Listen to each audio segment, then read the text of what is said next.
Onward rejoicing, I tread life's way. Higher I'm climbing each passing day. Hilltops of glory now rise in view, where all shall be made new. Hilltops of glory I now can see. Oh, brother, won't you come go with me? Safe on the mountain I soon shall stand. Hilltops of glory land.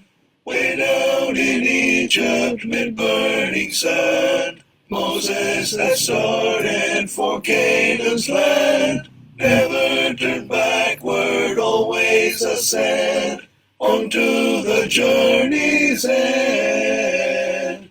Hilltops of glory I now can see. Oh, brother, won't you come go with me? Safe on the mountain I soon shall stand. Hilltops of glory land. Footsteps of Jesus before us lead. We tread life's journey, his warnings heed. Evil allurements cannot prevail. I'm on the upward trail. Hilltops of glory I now can see. Oh, brother, won't you come go with me? Safe on the mountain I soon shall stand. Hilltops of glory land.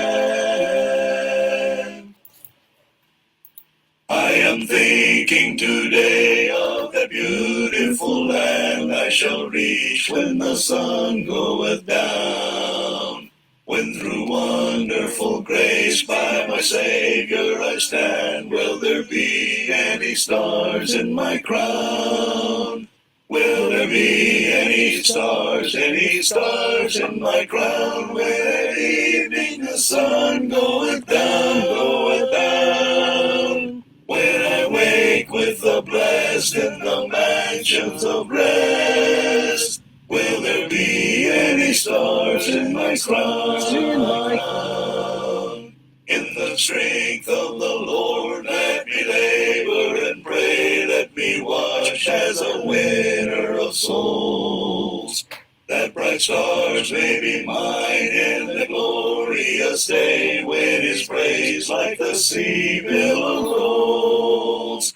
Will there be any stars in my crown, when at evening the sun goeth down, when I wake with the blessed in the mansions of rest? Will there be any stars in my crown?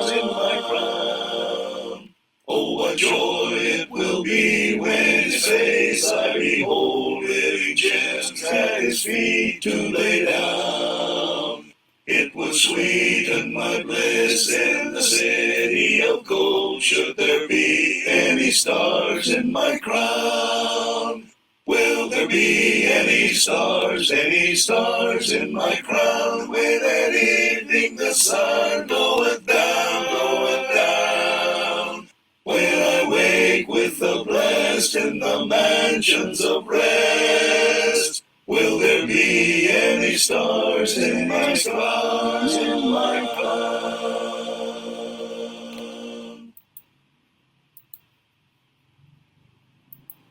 Magandang gabi mga kapatid. So ngayon po ang ating uling Facebook Live sa linggong pong ito. Tubi ng Panginoon sa susunod na Lunes. Next week tayo po ay magkakaroon ulit ng ating pag-aaral po dito sa Facebook. Ngayong gabi po ang ating pag-aaralan. Ito po ay bahagi na po ng kulturang Pilipino. Ano po? At ito po ay karamihan po sa atin. Bago po tayo naging mga Kristiyano, ito po ay ating ginawa. Nung tayo po ay hindi pa mga Kristiyano, mga kapatid. Ano po? So ito po ang ating gustong pag-aralan po sa gabing ito. So sa ating mga kakabsat, maayong gabi sa inyong tanan na igsoon, sa ating mga kakabsat pala Ilocano, sa ating mga kaigsuonan. Sa mga kakabsat na imbang Arabi, kanta kayo amin kakabsat, sa ating mga kabugtuan kang Kristo, maupay nga gabi, kabugtuan ko kang Kristo, sa ating po mga katugangan sa may Bicol region, Diyos marahay na banggi sa Idugabos, sa mga taga-Pangasinan, na Santo Silabi, at sa kayo namin, at galing po sa amin, may pa bengi kayo nga. So ating pong pag-aaralan, tulad po ng ating naipahayag na sa ating Facebook, ito po sa piyesta na po. Ito pong tinatawag na piyesta na makikita natin, ang ibinibigay pong kahulugan ng dito po sa ating Google, ano po,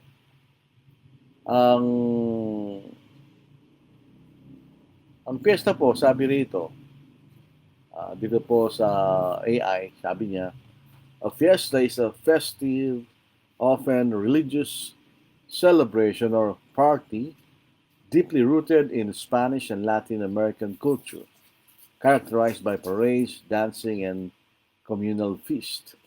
In the Philippines, they are major year-round events at the barangay level, often or honoring patron saints, blending Christian, indigenous, and colonial tradition. So ito pong piyesta, ibig lang po sabihin niya na isang parang bagang kasayahan na ginagawa. Ito'y galing po sa Latin na pestus, na ibig sabihin ay magsaya.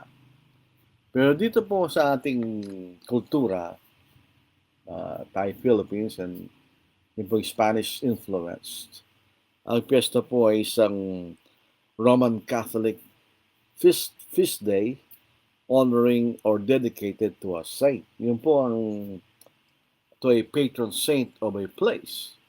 Yun po ang definition ng fiesta. Dito po sa ating pag-aaral po sa gabing ito. So mayroon po mga particular na patron saints sa bawat lugar, yung mga tinatawag ng parish churches. Meron po mga patron saints yan. Meron sa araw yung patron saint. Doon po nila ginagawa yung fiesta. So ito po ay dedicated sa isang saint. Gusto po nating malaman kung ano ibig sabihin ng saint. Yun po ay isang bagay na mahalaga nating bigyan pansin. Yun po bang mga tinatawag nating saint? Ano ba yun?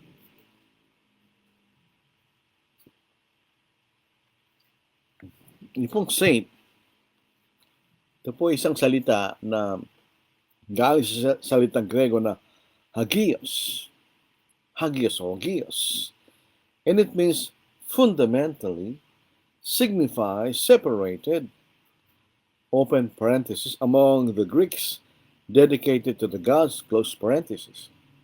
And hence, in Scripture, it is moral and spiritual significance separated from sin and therefore consecrated to God. Ito po yung binibigay na kahulugan ni Vines sa Complete Dictionary to Biblical Words, New Testament section, page 307. So kung meron kayong Vines, meron kayong hard copy ng Vines, pwede nyo tingnan doon sa New Testament section, page 307. Yun ang sinasabing definition. So hagios signifies separated, kaya hiniwalay. Sa mga Grego, sila ay hiniwalay at sila po ay naglilingkod sa kailang mga Diyos-Diyosan. So ito po ay dedicated to the gods, so to the idols. Yun ang saints sa mga Grego. Dito po sa Biblia naman, we are separated from sin and therefore consecrated to God. So tayo po ay na iniwalay ng Diyos sa kasalanan upang maglingkod tayo sa Diyos. Yan ang ibig sabihin ng salitang saint, ayon po kay Vines. So, in its biblical sense, ito po tumutukoy sa lahat ng mga Kristiyano na sumunod sa Ebanghelyo at sila iniwalay ng Diyos mula sa kapangyarihan ng kadiliman patungo sa kaharian ng anak ng kanyang pag-ibig. Sa Colossians 1:13. So tayo po iniwalay ng Diyos mula sa kadiliman patungo sa kaharian ng anak ng kanyang pag-ibig sa kaharian. So nilipat tayo mula sa kapangyarihan ng kasalanan patungo sa kaharian ng ating Panginoon. Walang iba kundi rin po ang iglesia. Doon sa 1 Peter chapter 2 verse 9, yun din po sinasabi sa atin. Sabi po rin sa 1 Peter chapter 2 verse 9. Ito ating mababasa. But you are a chosen generation, a royal priesthood, a holy nation, His own special people, that you may proclaim the praises of Him who called you out of darkness into His marvelous light. So tayo tinawag mula sa kadiliman patungo sa kanyang kagilang-gilas na kaliwanagan. So in other words, tayo hiniwalay ng Diyos. Nung tayo po ay sumunod sa Ebanghelyo, tayo pinatawad sa ating mga kasalanan, at tayo hiniwalay ng Diyos mula sa sanglibutan patungo sa paglilingkod sa Kanya. Yan ang ibig sabihin ng isang saint sa kahulugan na ibinibigay ng banal na kasulatan. So, kailangan nating liwanagin, mga kapatid. Pagka tayo po ay naging Kristiyano, paano tayo naging Kristiyano? Tayo tinatawag ng Diyos sa pamamagitan ng Kanyang Ebanghelyo patungo sa kalagayan natin ngayon. Kalagayan tayo bilang mga Kristiyano, bilang mga alagad, bilang mga banal, iniwalay tayo ng Diyos. So ito sa pangalawang Thessalonica, chapter 2, verse 14, tayo iniwalay ng Diyos. Tayo tinawag ng Diyos sa ating kalagayan sa pamamagitan ng tinatawag na Ebanghelyo. Sa Biblia, ito po ang isang malaking dapat natin tingnan. Yung salitang saint or saints sa Biblia are not necessarily dead people.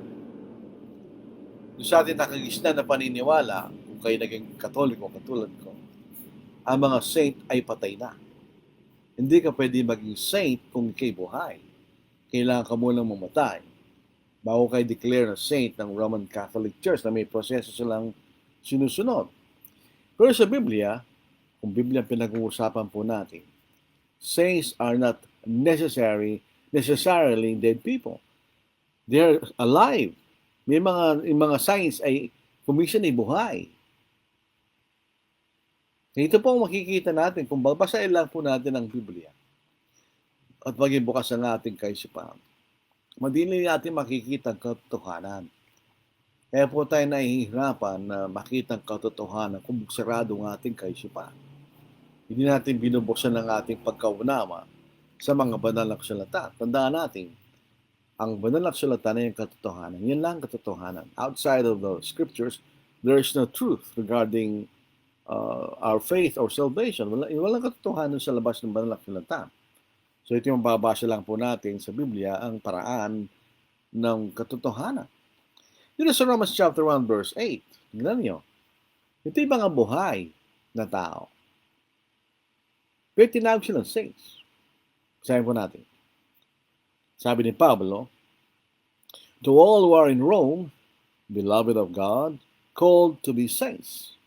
Yung po salitang to be is italicized. So in other words, ito yung wala sa original Greek language. So nakalagay lang dyan, called saints. Sa tinawag na banal. So ito, sila yung mga buhay na tao. Sinusulatan sila ni Apostle Paul. Alam nga namang sulatan ni Apostle Paul yung mga taong patay. So sila'y buhay. Pero they were called saints. Pero sila'y buhay. Ito rin po sa 1 Corinthians chapter 1 verse 8 at saka sa 2 Corinthians chapter 1. Ganon din po ating, actually, 1 Corinthians chapter 1 verse 1 hanggang verse 2. To the church of God, which is in Corinth, to those who are sanctified, yun po yung galing sa salitang Latin, ano po? Pero ibig sabihin, you are separated, sanctified, sabi ni Pablo, in Christ Jesus, called to be saints, with all who in every place call on the name of Jesus Christ our Lord, both theirs and ours. So in other words, hindi lamang po yung taga-Corinth ang mga banal, kundi bawat tumatawag sa pangalan ng ating Panginoon sa Corinth at sa ibang mga lugar. So in other words, sa lahat ng mga Kristiyano. Ang lahat ng mga Kristiyano tinatawag na saints. So yung salitang to be, wala po sa original na Biblia po yan, sa Greek language, sa Greek Bible, wala yung to be. So it's called saints. So tayo mga banal na tinawag ng banal kanya. So tayo po hiniwalay ng Panginoon. Kung tating isasalin, was separated in Christ Jesus, called separated. Separated ones. Yun ang ibig sabihin ng saints. So tayo hiniwalay and we are separated ones. Tayo hiniwalay ng Diyos mula sa isang libutan para kanya maging bayan, maglingkod sa kanya. Yun ang ibig sabihin ng saints. So, ang mga Kristiyano ay tinatawag na banal, dead or alive, meaning separated ones. Tayo hiniwalay ng Diyos. So, yung concept na ang mga saints ay patay, ay may fiesta to dedicate that day to that saint, ay wala sa Biblia. Yung po ay concept of man, ginawa lang ng tao yun. Pero sa Biblia, wala. So lahat ng mga sumunod, all who have obeyed the gospel by believing, repenting, confessing of their faith in Christ Jesus and being baptized for the remission of sins are saints, both living and those who have died. So John 3:16, sabi niya, kailangan tayo sumampalataya.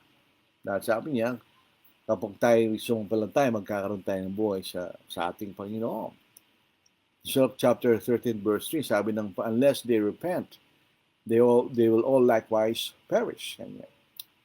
In Romans 10:10, we have to confess with our mouth that Jesus is the Son of God, para tayo maligtas. Ano sa Acts chapter 2 verse 38, nung tanungin ng mga tao nagpapako sa krusada sa ating Panginoon, what shall we do? Repent and let every one of you be baptized in the name of Jesus Christ for the remission of sins. And you shall receive the gift of the Holy Spirit. Alam niyo, palagi kong inuulit ito eh. It's an absurd argument. Sabi ng mga Baptist, yung repent is plural. Repent ye, kanya. FYI, for information, salitang ye, yung po ang plural nominative form na salitang ye. Ang singular ay thou. Pag plural ay ye. Repent ye. So yun, plural. Tapos sabi niya, let every one of you be baptized. Sabi na, singular. Hindi sila nakakaintindi, di ba? Let every one of you is the same as all of you. Di ba ganun yun? Everyone should bring their books tomorrow. Ang ibig sabihin, all will bring their books tomorrow, di ba?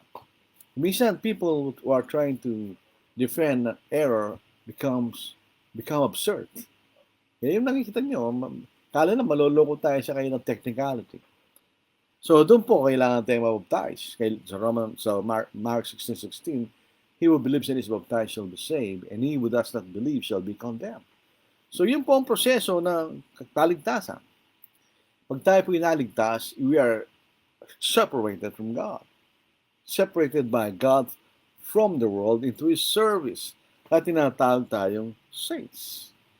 Ngayon, ang problema, the Roman Catholic Church concept of being a saint is different from that of the Scriptures. Bakit? Basahin natin. Ito po is a Catholic Encyclopedia, online edition, and we read and we quote. The Catholic Church canonizes or beatifies only those whose lives have been marked by the exercise of heroic virtue, and only after this has been proven by common refute for sanctity and by conclusive arguments. The Church, seeing in the saints nothing more than friends and servants of God, whose holy lives have made them worthy of His special love. She doesn't pretend to make gods, kanya. So ito yung mga patay na. Meron silang proseso ng beatification. At first, you are beatified. Pagkatapos yung gagawing, you are canonized as a saint. So patay ka na. Actually, merong proseso yan, hindi lang kaagad-agad eh. May maghihintay mo sila ng panahon for beatification, tapos konting panahon for canonization as a saint. So ito'y patay na. So sa Roman Catholic Church, ang mga saints ay patay na. They have to be dead. You cannot be a saint while you are alive sa Roman Catholic concept ng saints. Sa Biblia po, ang gumagawa ng saints ay ang Diyos. God makes saints. Pag tayo sumunod sa Ebanghelyo, tayo gagawing ihiwalay tayo ng Diyos. So you are made saints or separated ones. Pag tayo sumunod sa Ebanghelyo. In other words, yung pong, hindi po ito yung gagawin ka lang ng saint dahil nga po dun sa pamumuhay mo na naging perfect o sakdal. Hindi. Wala namang taong ganon. Tayo po ay pinatatawad ng Diyos, kaya tayo nagiging banal sa kanyang harapan, kaya tayo walang kasalanan. Kanya. Pero ito'y kalagayan na nilalagay tayo ng Diyos pagkatapos nating sumunod sa Ebanghelyo. Sa Roman Catholic Church, ang kanilang basis ay yung pamumuhay mo. Yung buhay mo nung ikay buhay. Kung ikaw ay naging bayani sa iyong pananampalataya, o ikaw ay naging walang pagkakasala, o ikaw perfect life, bago gawing alagad o saint. Wala naman taong gano'n. Pinatunayan niya sa kautusan ni Moises. Sa kautusan ni Moises, being righteous is being able to obey the law perfectly. Hindi ka nagkasala kahit minsan. Wala naman nakagawa na. Kaya ka na kailangan ng suguin ng Panginoon para mapatawad po ang ating mga pagkakasala. Di ba? So, sa Biblia, God makes saints out of people. Sa Roman Catholic Church, the Catholic Church makes saints. Sila ay nagdi-declare kung sino yung saint. Yung Roman Catholic Church, meron silang criteria at process to make a dead Catholic a saint. Yun makikita natin. Ang biblical saints are both dead and alive. The Catholic Church saints are declared, people are declared saints after they are dead. So magkaiba, di ba? Hindi sila pareho. Nung po sa tinatawag ng Catholic dogma o yung doktrina ng Roman Catholic Church, veneration is accorded to these declared saints. Yung talitang veneration means respect, reverence, worship. Kahit ano sabihin nila na hindi namin sinasamba yan, in actuality, sinasamba nila. Alam ko dahil ako yung naging Roman Catholic once upon a time. Sinasamba nila yan. May kanya-kanyang saint kung ikay estudyante, mayroong saint sa mga estudyante na tinatawat na nanalayan ka sa kanya bago ka mag-test. May ganun eh. So, when you say veneration, ito'y tinatawag lang dulia. Dulia, which means honor and humble reverence. Ito yung pagbibigay mo ng mapagkumbabang pagpapahalaga sa mga taong tinatawag na saint. Ito po yung pangatlo lamang. It is third only to God, which they refer to as latria or strict adoration. And it is lower, a bit lower than the dulia offered to Mary. So si Mary, pangalawa yan, pinangawalang Diyos para sa Maria, at saka pagkatapos yan yung mga saints. Yun ang order ng veneration under the Roman Catholic Church. Kung alam mo po pagkakaiba niya, whatever distinction that the Catholic Church makes of these adorations, it differs only matter of degree. So mas malaking pagpapahalaga at pagsamba sa Diyos at sa ating Panginoon, tapos si Mary, tapos si mga saints. So they worship and venerate what those declared saints, di ba? The Bible, sa Biblia, so ito yung mahalaga eh. The Bible specifically prohibits any form of adoration or reverence offered to men and even angels. Bawal eh.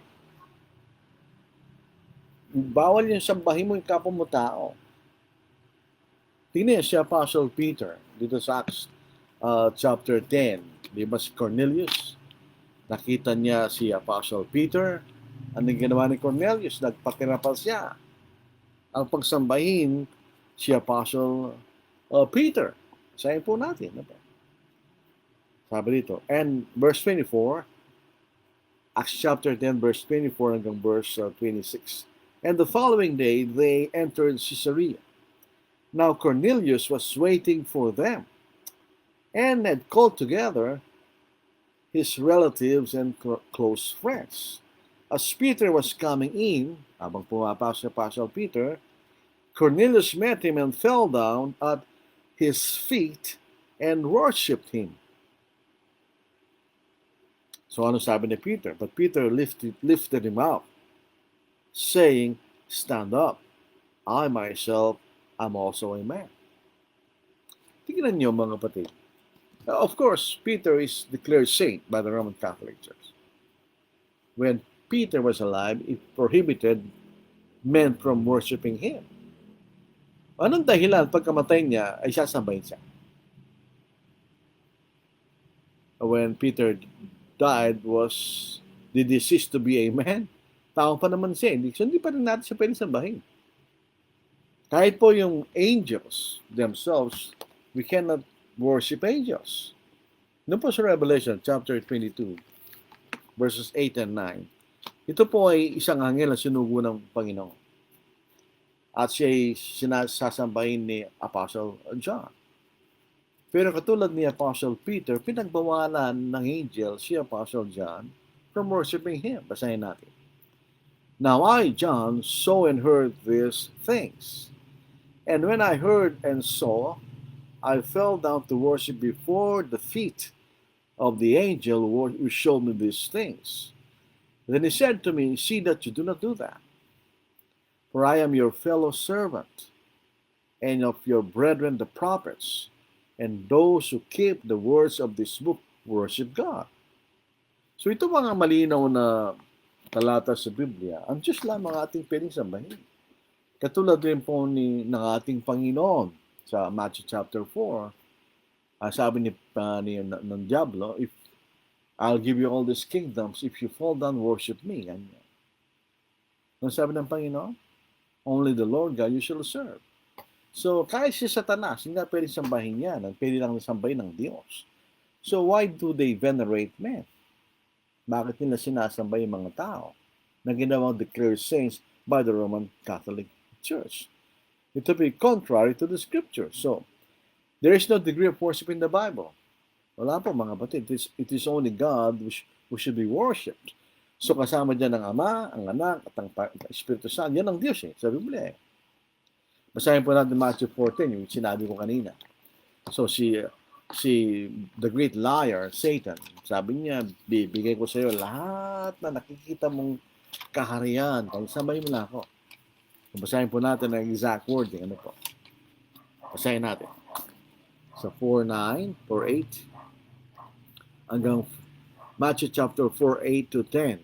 Again, the devil took him up on an exceedingly high mountain and showed him all the kingdoms of the world and their glory.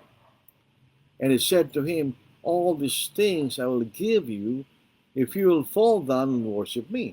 Sinungaling si Satan. Ang lahat ng kaharian ay pag-aari ng Diyos. And he said to him, all these things I will give you if you will fall down and worship me.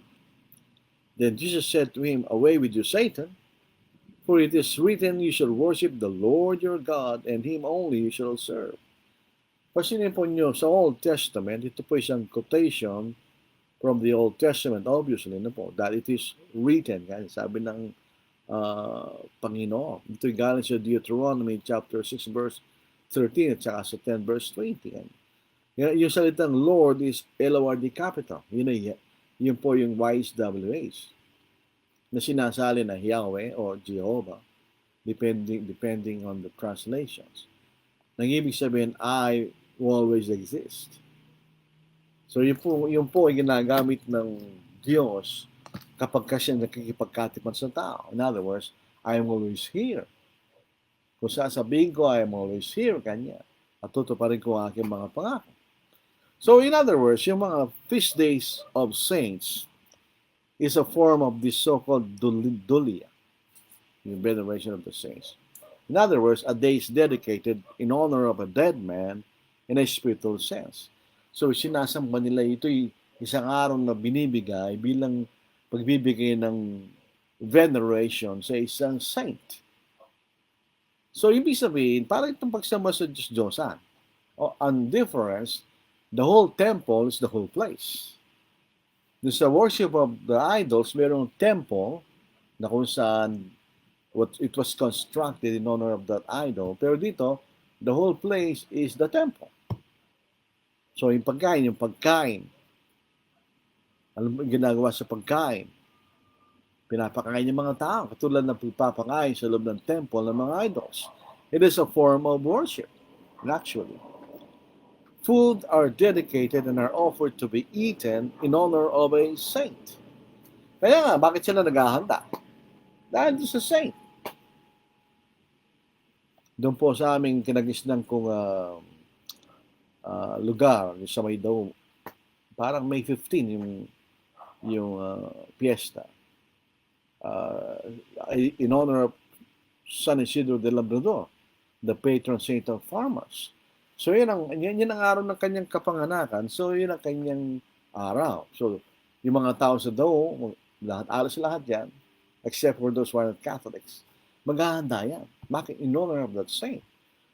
Kahit pinaniniwalaan nila o hindi, yun ang ginagawa nila eh. Papakain sila ng pagkain. Walang pagkakaiba dun sa pagpapakain sa loob ng isang temple ng mga idols sa New Testament at sa Old Testament, di ba? So it's a form of worship.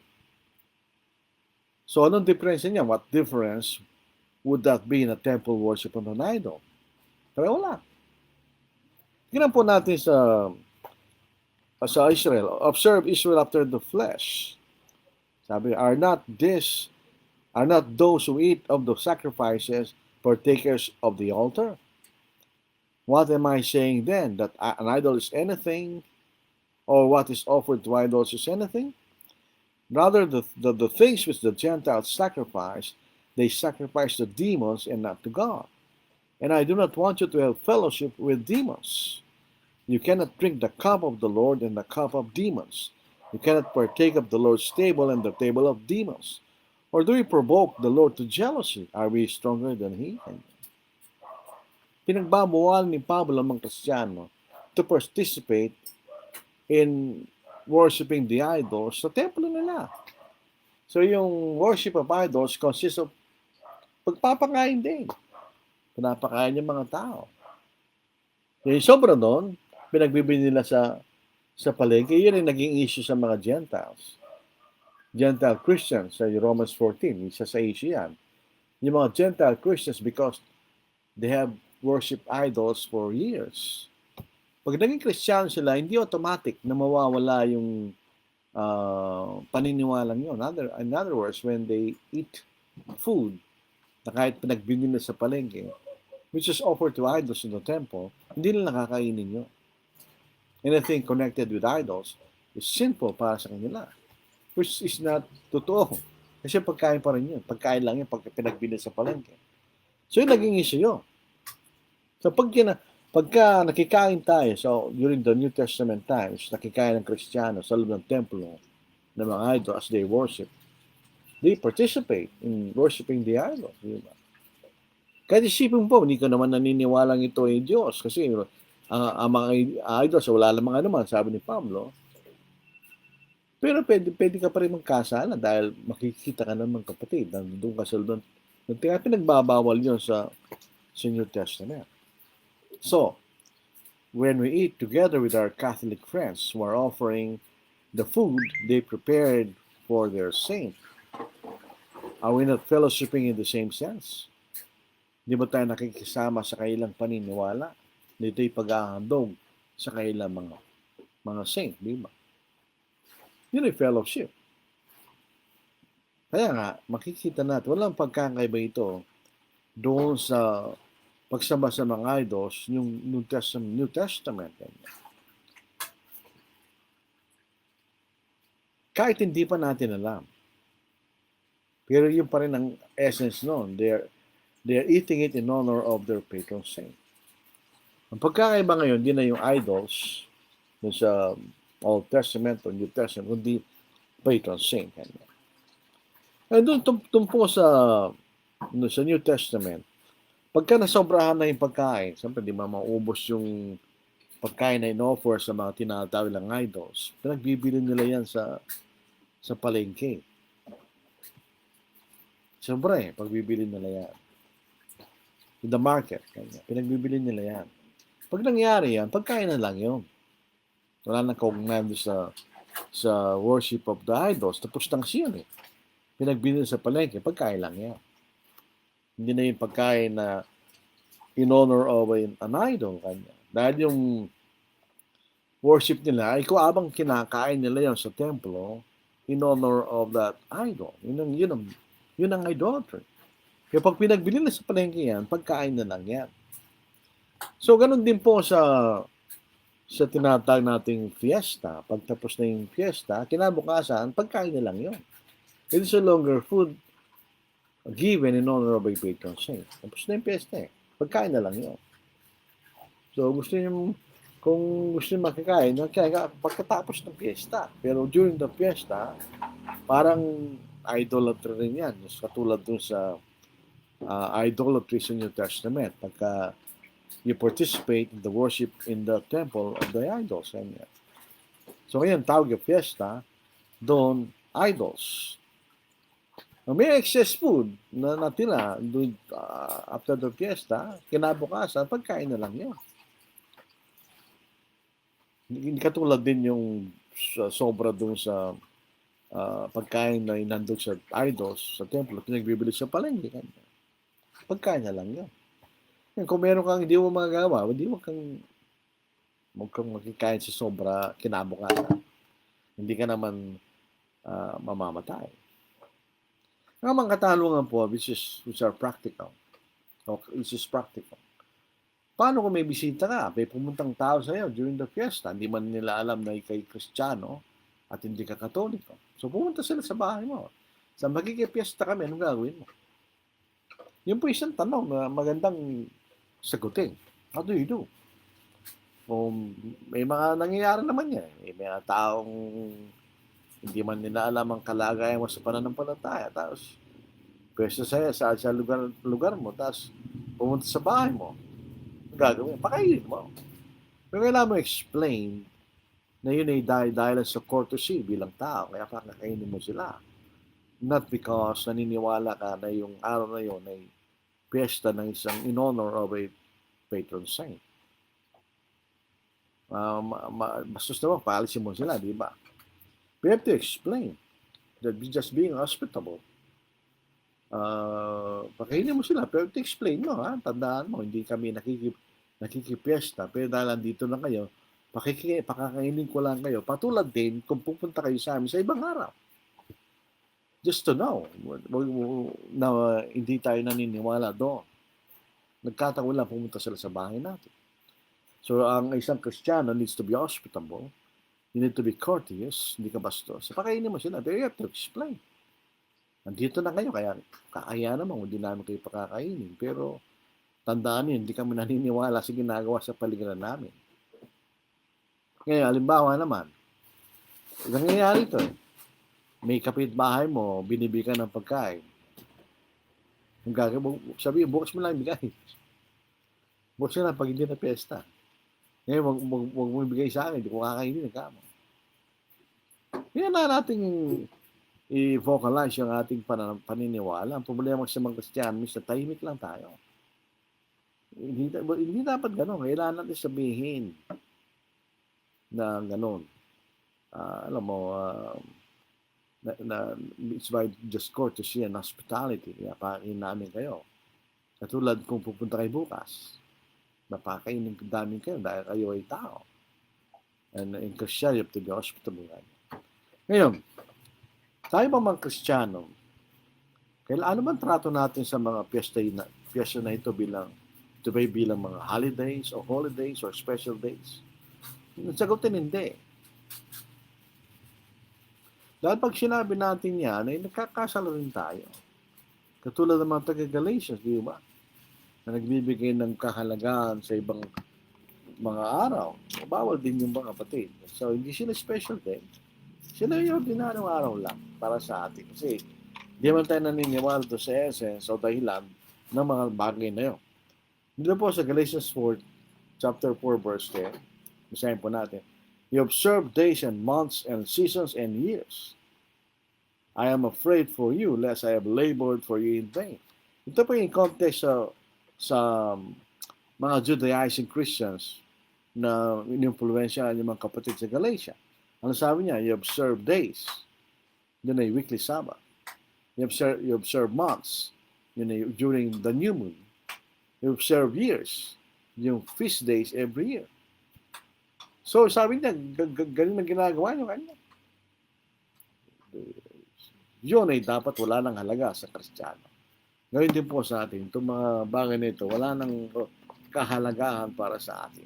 The only special day in the New Testament is the Lord's Day, first day of the week. Yan ang mahalaga. Yan ang araw na inaalala natin ng kamatayan ng ating Panginoon, which is the basis of our faith. Di ba? Yan ang makikita natin. Should Christians offer special cooking in these feast days as Catholics do? No. What then? It's simply an ordinary day. O nung kinain natin on an ordinary day, yun din ang ating iluluto sa mga araw na yun. Wala namang halaga sa atin yung mga araw na yun. So they are special days for us. Yun ay ordinaryong araw lang. O ngayon, kailangan nating i-explain sa mga kaibigan natin, sa mga kamag-anak natin, kung ating pinaniniwalaan. Tayo kasi kung minsan mga Kristiyano, instead na ipakita natin ang ating paniniwala, we accommodate para wala ang usapan. Hindi po dapat yun. Kailangan natin bigyan ng paliwanag ang ating paniniwala sa mga tao. Ito po sa 2 Corinthians chapter 4 verse 13. Sabi dito, and since we have the same spirit of faith, according to what is written, I believed and therefore I spoke. You also believe and therefore speak. Ang nangyari sa mga Kristiyano, tamimi tayo, di tayo nagsasalita.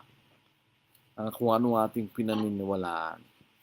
Sabi nga ni Pablo, I believe and therefore I speak.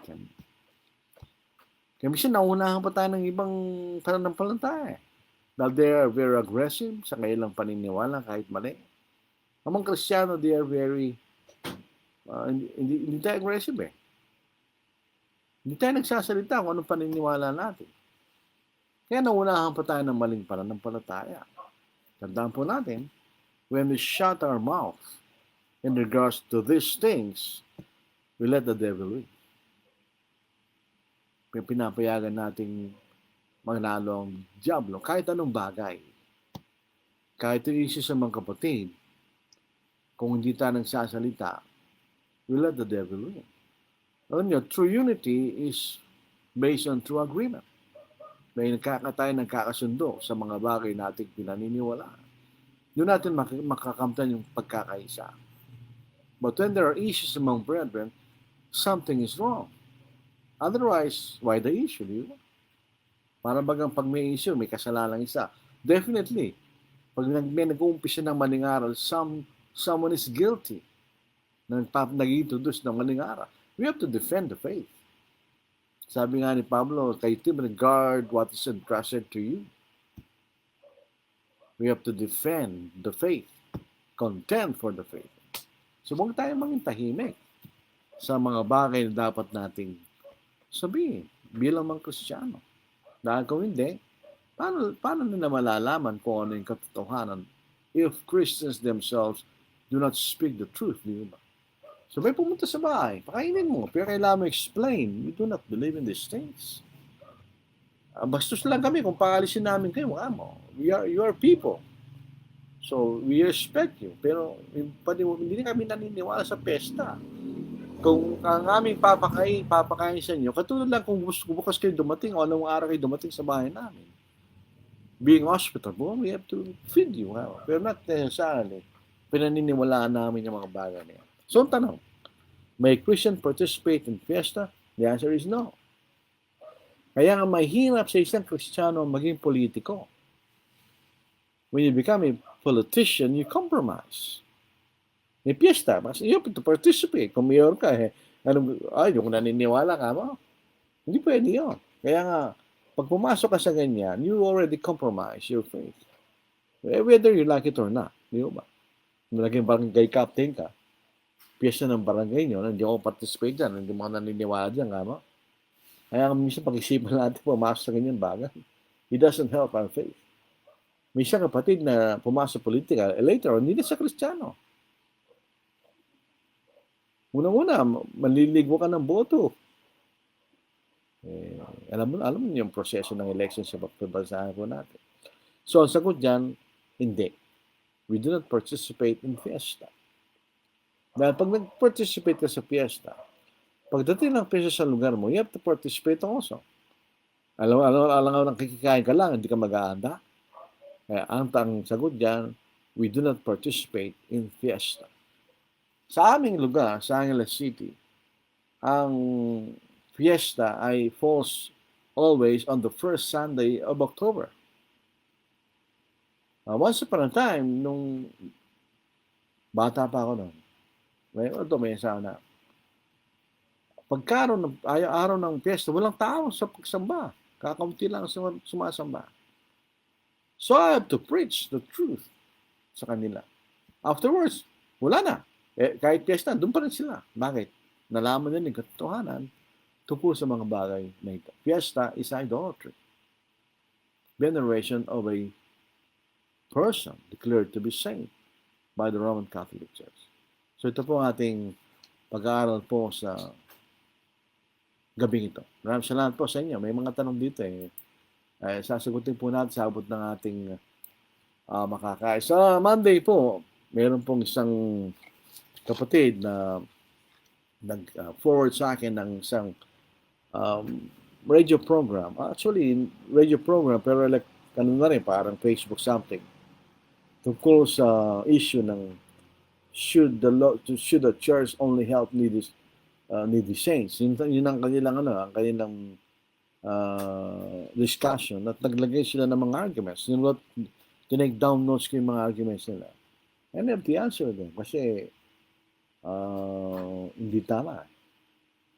Mali po yung kailang sinasabi. They are misrepresenting us. Gillian Lair, good evening. Aljan Acampo, good evening po. Berda Marasigan, good evening po, Brother Lordy, at sa mga taga-pakinig. Sila po yung taga-Calamba, Laguna. Nakala ko dati, hindi actually Calamba, kasi barangay ng Calamba yun yung dating lugar nung ginagawa yung Mitsubishi dati. Calubang, Calamba, Laguna. May church mo doon. Nina Domingo, good evening everyone. Bernard Lubenaria Kibina, Jr., taga po ito, Christian Pangasinan. Good evening po sa lahat. Elerita Torlisa na ibang Arabi, kadakayan, kakapsat. Po yung kaibigang matagal na, mas may edad sa akin. Pero we started at the same time, preaching the gospel. Pagka doon kami sa Baguio City, palaging doon pupunta yung mga kapatid na Amerikano, nagle-lecture. Nandun kayo palagi.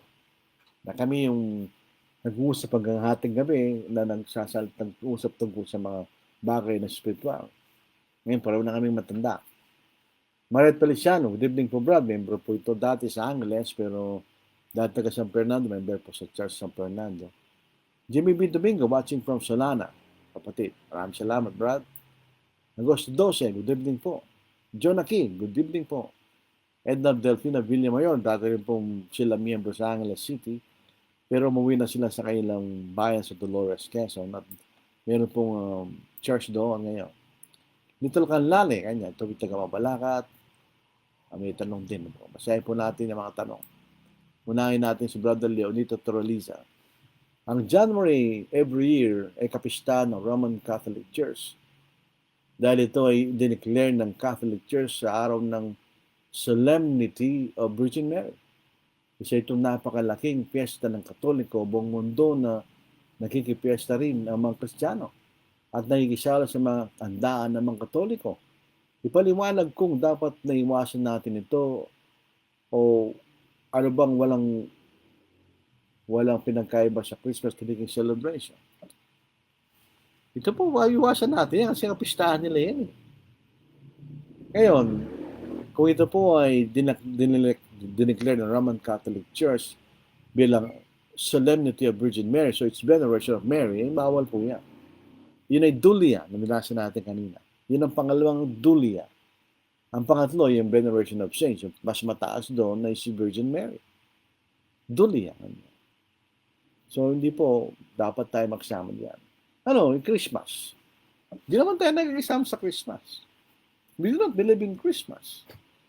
We do not believe that Jesus died on December, was born on December 25. Hindi tayo naniniwala doon. Incidentally, ito'y holiday. So, itong pagkakaibang dalawa. From the POV, ngayon ko lang nalalaman ito yung point of view. From POV of the Roman Catholic Church, ito ay holy day. Ito ang banal na araw. Point of view of a non-Catholic, it is a holiday. Meaning, walang pasok. So, walang pasok. So, anong gagawin mo to? So, dahil walang pasok, ginagawa ng ibang mga Kristiyano, doon sila nagkakaroon ng family reunion or celebration. Wala namang masama to. You do not celebrate because you believe that Jesus died on December, was born on December 25. Diba? It has nothing to do with Christmas of the Roman Catholics. Yung iba, walang ginagawa. Yung mga Kristiyano, wala naman sila ginagawa sa December 25. They consider it as an ordinary day. Yung iba naman, they take advantage na walang pasok. So makita-kita sila mga magkakamagkak dahil walang pasok. Three Kings, wala akong alam sa Three Kings. We do not celebrate Three Kings. In the first place, wala namang Three Kings sa Biblia. Yun po is a myth. There are no Three Kings in the scriptures. Kung babasahin natin sa Matthew chapter 2, di ba? Ito yung visit of the Magi or the wise men. Wala naman tayo mababasang Three Kings. Kung mababasa natin, wise men. Basahin po natin para sigurado tayo na po. Sa Matthew chapter 2, walang po dyan. Now after Jesus was born in Bethlehem of Judea, so matagal na siyang pinanganak, actually. In the days of Herod the king, behold, wise men, tingnan nyo, wise men from the east came to Jerusalem. Ang sinasabi po rito ay wise men. Meron ba sinasabing kings? Ito po yung galing sa salitang Grego ng magoi. Wise men. Naalala nyo sa Daniel chapter 2 na may mga wise men sa kaharian ng Babylon? Pinatawag lahat ni Nebuchadnezzar para sabihin ng panaginip niya at ang kahulugan. Pinatay sila dahil hindi nila hindi nila may declare yung kanyang panaginip. O, siyempre, kung hindi nila ma-declare ng panaginip, hindi nila maibigay yung kahulugan. Si Daniel lang nakagawa, no? Di ba? Wise men. Where's the word king? Wala naman, di ba? Where's the word three? Wala rin. They base the three kings dahil tatlo daw yung mga gifts na binigay kay Jesus Christ. Kaya tatlong hari. First, walang hari. There's no word king. Pangatlo, wala tayong makikita ng number 3 sa mga pumunta sa kanya. Wise men. How many? Didn't know. So yung celebration of Three Kings is a myth. Hindi po totoo yan. Wala man tayong mababasa ng ganong Three Kings. Wise men from the east. Incidentally, ang east, hindi Pilipinas. East, as far as Israel is concerned, yun ay Persia, Babylon, Media, etc. Pero hindi Philippines. Hindi man nakialam ang Philippines ng mga kapatid. Si Agosto 12, pangutana. Pag Chinese New Year po may pakain, libretikoy at hopya, okay lang ba yun? May kaibigan ako Muslim after Ramadan, namimigay din libre pagkain nila. Okay lang po bang makikain? Doon sa New Year, hindi ako familiar sa Chinese New Year, whether it is a religious celebration. or it is a social celebration. Kung ito po ay isang religious celebration na sila nagse-celebrate na kailang paniniwala, ay wag ka nang kumain. Hindi ka nang mamamatay kung hindi ka makikain. Bakit mahalaga ba yung pagkain kaysa sa ating pananampalataya? Hindi ka pa pwedeng bumili ng tikoy o kopya. Bakit kailangan pa makikain? Ganun siya, hindi rin ako pamilya sa Muslim, ano po. Dahil wala naman pong Muslim sa amin, sa lugar namin. So yung Ramadan, depende kung tapos na yung Ramadan, pinakain ka, palagi ko, walang problema yun. Pero during the Ramadan, yun ay kailangan, yung Ramadan, ano nila yan, fasting, hindi sila kumakain. So siguro after Ramadan, meron silang celebration. Paniwala mo sa kanya. Hindi naman ako ng kaibigan, doon naniniwala dyan. Si Brother Rito Lakamlale, may nag-invite po sa akin na birthday, pero pagdating ko sinabay yung birthday sa piyesta po, Brad. Baka naman birthday niya yung during the fiesta. Ang tanong nga niya, ano ba yung celebration, fiesta o birthday? Kasi kung birthday lang, wala mo problema yun eh. Wala naman yung mga pinagbabawal yung birthday sa Biblia, although it is not required. Nasa tao kung magse-celebration ng kanyang birthday o hindi. Sa birthday, wala namang problema yan. Wala namang religious significance po yan, di ba? May sinabay sa fiesta. Tanungin mo, ano ba yung pinimita mo ba sa fiesta o sa birthday mo ka mo? Eh kung fiesta, huwag ka na kumain. Ay, Kristiyano tayo. Kailangan natin ipakilala ang ating pagkakaiba. We are distinct people. Doon po sa King James. Dito po sa King James. Dito sa 1 Peter, ano po. Kasi sa ibang salin, nawawala yung significance. Pero dito sa King James, maganda yung ano niya, yung translation niya doon sa lugar na yun, mga kapatid. Ito ginagawa sa King James. Doon sa 1 Peter, ano po. Ayan, chapter 2. Verse 9. But ye, tingnan nyo, yun ay isang Old English na plural nominative form ng salitang you. Ye. But ye, our chosen generation, a royal priesthood, an holy nation, a peculiar people. Pag sinata natin peculiar, we are different. Hindi tayo pareho sa kanila. That ye should show forth the praises of Him who hath called you out of darkness into His marvelous light.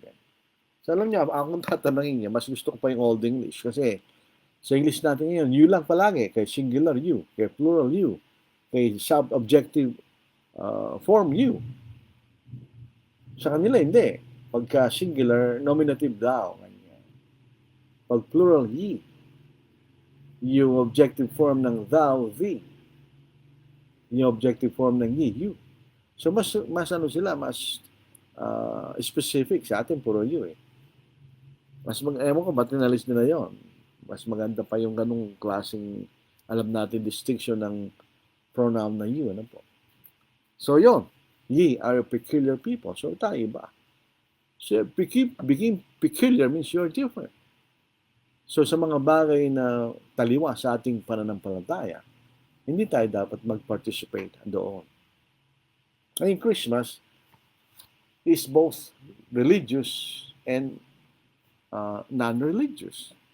Sa US, dahil hindi po ito predominantly Roman Catholic, ang pagkakaiba nila sa atin, sa kanila, ang Christmas is just a holiday. A social holiday sa kanila. Walang religious significance. Sa atin, meron. Dahil tayo predominantly Roman Catholic. So pag kayo naglagay ng Christmas tree, Christmas light, parang sinasabi, naniniwala ka doon sa pinaniniwalaan nila. Kaya very peculiar din ang ating pagtingin dyan sa mga bagay na yan. Kasi kailangan din natin timbangin yung ating mga kapatid na mahina po sa pananampalataya. Kahit sa US, merong issue yan. Pag yung mga ibang kapatid na naglalagay ng Christmas tree, tapos may mga kapatid na hindi naniniwala doon, ang ginagawa, tinatago mo na nila yun. para hindi matisod yung alam nilang kapatid na hindi naniniwala sa gano'n. It's a matter of judgment. So, kung hindi mo pinaniniwala, di wag mong gawin. Sa atin, hindi. Pag naglalagay ka ng Christmas tree, definitely sasabihin naniniwala sa Pasko ito kanya. So, hindi natin ginagawa yan. So, sa atin natin. Dito si Sister Edna, ano po, feast ng Katoliko. Feast of Old Testament, nabura na po sa isipan namin. Birthday na lang at wedding anniversary, pinag-celebrate po namin. Pasilan okay na at pasasalamat sa Diyos. Nalagdagan na naman po ang edad. Opo. Doon sa Old Testament, may mga feast, annual feast. Halimbawa, Passover. Yung Passover, ito po ay 14th day ng first month ng religious calendar ng mga Hudyo. Yung susunod doon, yung 15th day, yun na yung Feast of the Unleavened Bread. Minsan ako-confuse nila eh. Yung first day of unleavened bread, yun ang Passover. Yun ay isang Sabbath day. Hindi ka pwede magtrabaho doon. Pero yung susunod doon, the Feast of the Unleavened Bread, yung first day noon is a Sabbath. Hindi ka rin pwedeng gumawa doon. At yung ikapitong araw ng Feast of the Unleavened Bread, Sabbath din yun. Hindi ka pwede magtrabaho doon. So yun, may mga ganun. Meron silang annual feast sa Old Testament. Yun ang tinatawag na annual Sabbaths. Meron din silang new moon Sabbath, first sa new moon, tapos meron silang weekly Sabbath. Yun ang 7-day Sabbath. Wala lang po yun. Tinanggalan ng New Testament yun. Sa atin, ang Sabbath natin ay ang kapahingahan na hinintay natin sa langit. That's the real Sabbath. Na ito ibibigay sa atin ng Panginoon. Kasi sabi ng sumunod sa Hebrews chapter 4, the real Sabbath is our real cessation of our works. Pag hindi ka na talaga nagtatrabaho, yun ang Sabbath. Dahil ang Panginoon, sa kanyang Sabbath, hindi na siya naglalang. Di ba? So dito sa Hebrews chapter 4, sabi rin sa atin. Dito sa verse 3 and following, for we who have believed to enter the rest, as he has said, so I swore in my wrath, they shall not enter my rest. Although the works were finished from the foundation of the world. For he has spoken in a certain place of the 7th day in this way. And God rested on the 7th day from all his works. And again in this place they shall not enter my rest.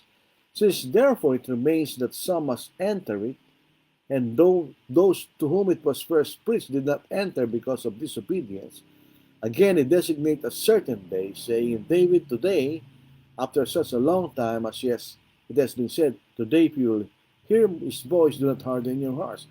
For if Joshua had given them rest, kung naibigay daw ni Joshua yung tunay ng kapahingaan, then he would not afterward have spoken of another day.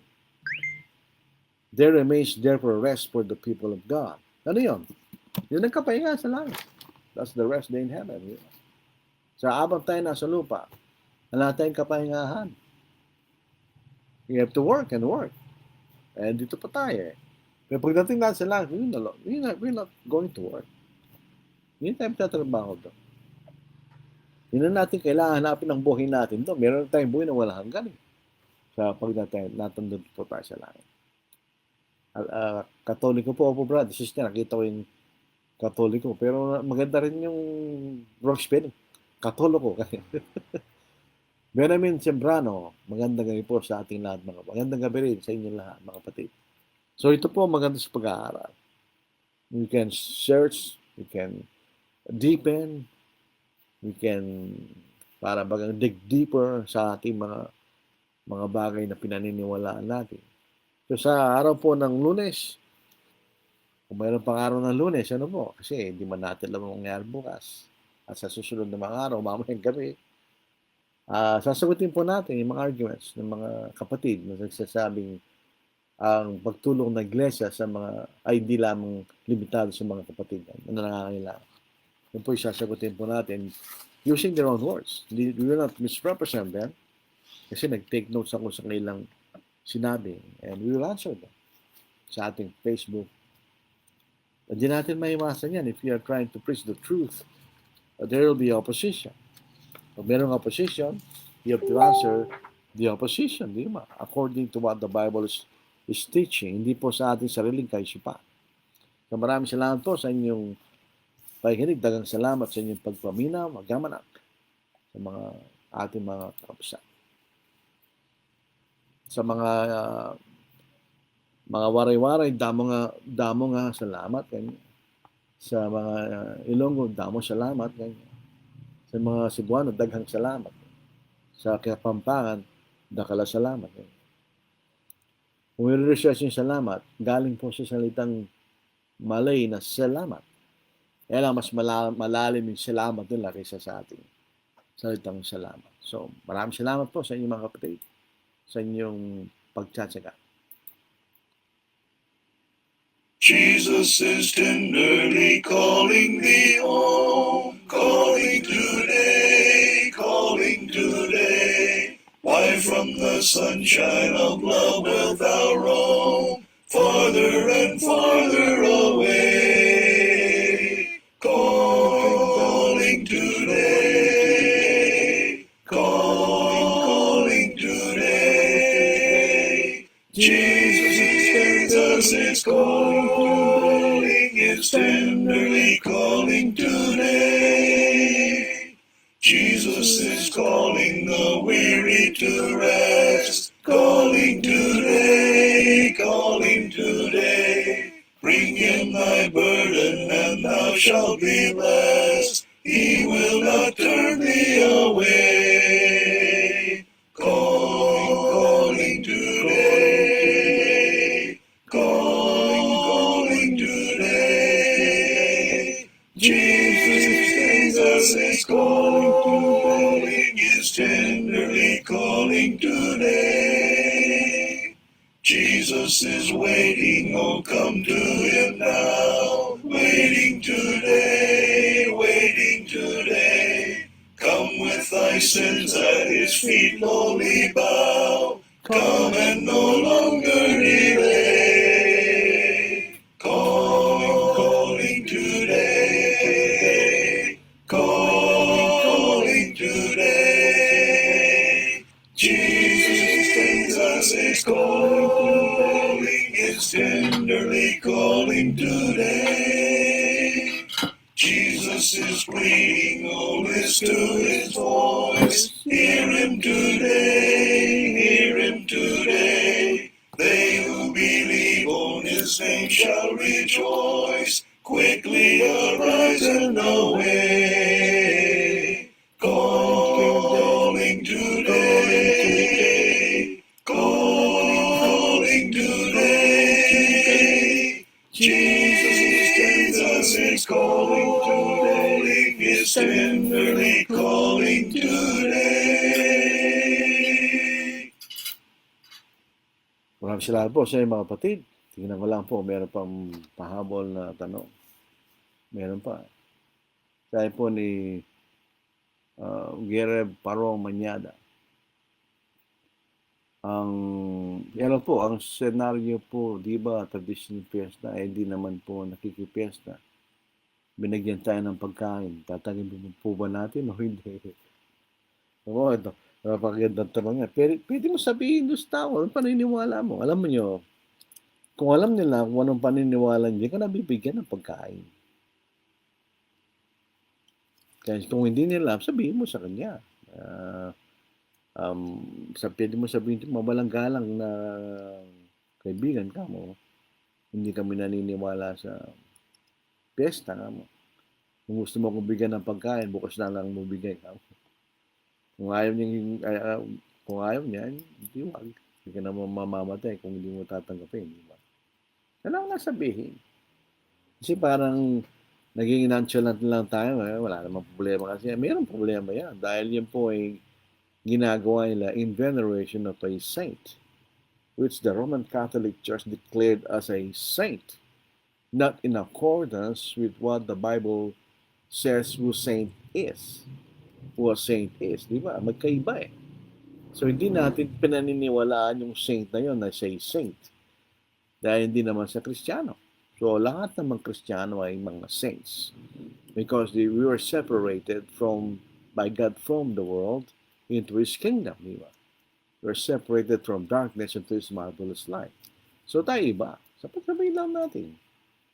Gusto mo talaga bigyan ng pagkain ka mo, bukas siya. Pag hindi na piyesta ka. Dito po sa amin, hindi ganong critical yan kasi hindi wala na masyadong nagpipiesta dito eh. Sa lugar namin sa buong syudad, yung ibang lugar meron. Pero may mga lugar na hindi katulad noong unang panahon. Usually, pag ang fiesta ay barangay fiesta, mas matindi pa yun. Kaysa kung ito'y syudad o bayan. Dito sa amin, fiesta nung February 3, wala man ako, hindi man namin napansin.